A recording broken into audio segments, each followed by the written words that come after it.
Civilian evacuations began from some of Ukraine's besieged areas on Tuesday, amid renewed efforts to create safe routes from cities being bombarded by Russian forces. Passengers were seen waiting on buses in what is said to be the eastern city of Sumy, according to footage uploaded by Ukraine's deputy head for the president's office. It is the first evacuation from a Ukrainian city through a humanitarian corridor agreed with Russia. The convoy is bound for the city of Poltava, further to the west.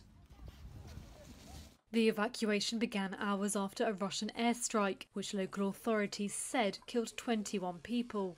Reuters could not verify that report. Russia calls its actions in Ukraine a special military operation. Its defense ministry said on Tuesday corridors had been opened to evacuate residents from Kyiv, Chernihiv, Sumy, Kharkiv and Mariupol. It comes a day after Ukraine rejected Russian proposals to evacuate civilians to Russia or Belarus. A separate convoy was en route to Mariupol, the southern port city which has been encircled by Russian forces and subjected to relentless bombardment for a week. Officials say supplies there, including food and water, are running low. Deputy Ukrainian Prime Minister Irina Vereshchuk. Humanitarian corridors have started to work on the part of the road linking Mariupol and Zaporizhia. From Zaporizhia towards Mariupol via Orikhiv, Holohe, Balmanka, Ruzivka, Respublika, Manhush and Portivskaya. The humanitarian column has departed. It consists of 8 trucks as well as 30 buses. On their way back, they will take people, mainly women, children and elderly people.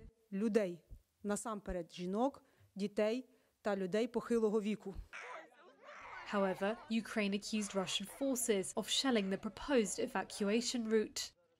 There were no immediate reports of any casualties, and Russia did not immediately comment.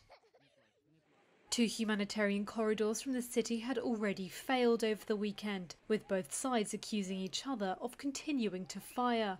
The World Health Organization has confirmed that at least 9 people have died in attacks on healthcare facilities. It did not say who was responsible. Here's the WHO's Regional Director for Europe, Dr. Hans Kluger. It should not need saying that health workers, hospitals and other medical facilities must never be a target at any time, including during crises and conflicts. To date, we have 16 confirmed reports of attacks on health in Ukraine, and more are being verified. WHO strongly condemns these attacks on healthcare services.